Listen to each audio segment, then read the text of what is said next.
네, 나경철 뉴스캐스터와 함께합니다. 어서 오세요. 안녕하십니까. 첫 번째 이슈는요. 네. 오미크론의 하위 변이인 BA.5가 확산하면서 전국에서 코로나19 확진자 또 증가세를 보이고 있죠. 그러니까요. 자, 이에 따라 어제 정부가 코로나19 재유행 대응 방안을 발표를 했는데요. 이 어제 발표의 골자는 PCR 검사와 신속항원 검사 병행하는 진단 검사 실시하는 것, 그리고 확진자 7일 의무 격리 체제 유지, 또 검사와 진료, 치료제 처방을 한 번에 받을 수 있는 원스톱 의료기관 운영, 그리고 국민의 자발적 거리두기 등이었습니다. 네. 자, 어떠신가요? 이전 정부의 코로나 방역 대책과 조금 다른 점 느끼시나요? 어떠세요? 뭐가 있어요? 없는 것 같은데?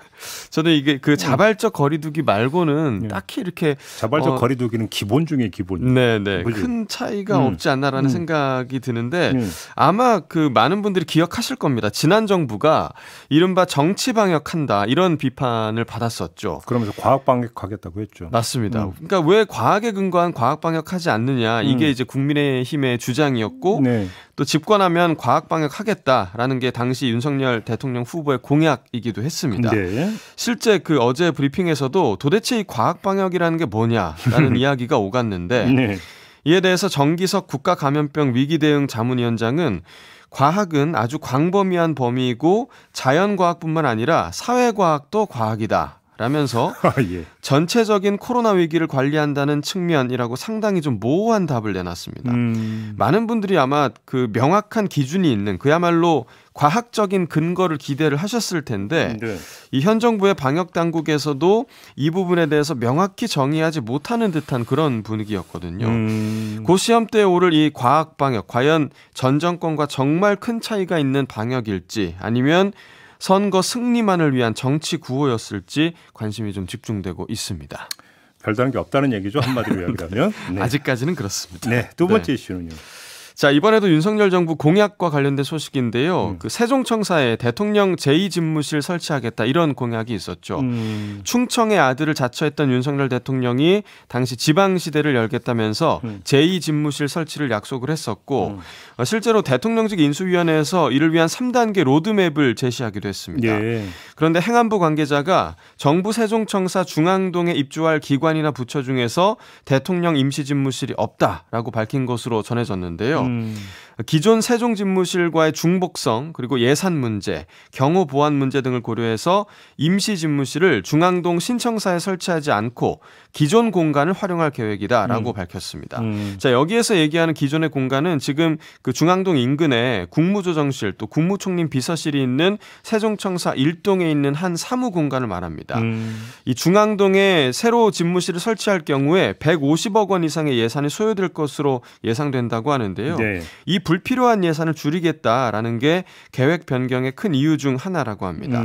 자, 이에 대해서 행정수도 완성 시민연대는 대국민 약속 파기에 대한 실망과 배신감, 배가 될 수밖에 없다라면서 윤석열 정부의 지방시대 구상이 허상이 될 것을 우려했는데요.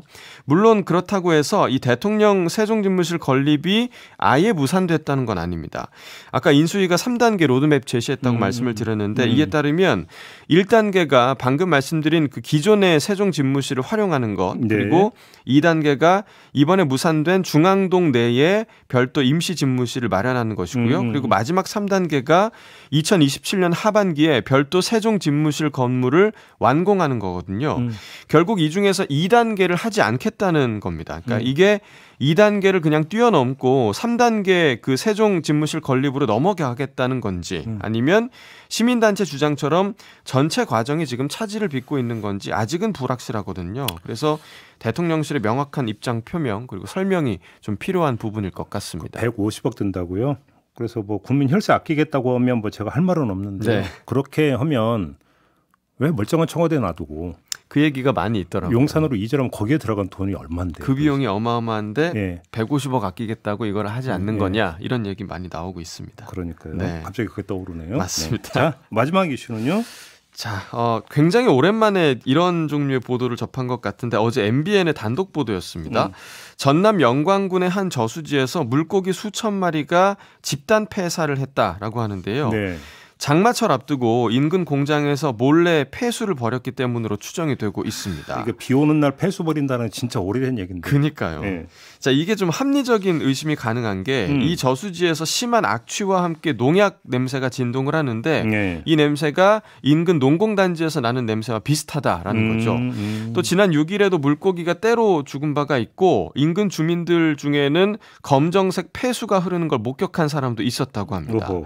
자, 말씀해 주신 것처럼 지금이 장마철이잖아요. 그러니까 네. 비가 많이 오게 되면 이런 걸 흘려보내도 금방 또 쓸려 내려가기 때문에 인근 공장에서 이렇게 오폐수를 몰래 버리는 사례가 과거에 정말 많이 있었는데 네. 아직도 이런 공장이 있구나 싶은 씁쓸한 마음이 드는 그런 소식이었습니다. 게다가 네. 최근 그 가뭄이 심해서 그 농민들이 이 저수지 물을 끌어 썼다고 하거든요. 어이고. 그러니까 저수지가 정화될 때까지 논에 물을 댈 수 없게 되니까 네. 농민들 시름도 깊어지고 있다라는 그런 뉴스였습니다.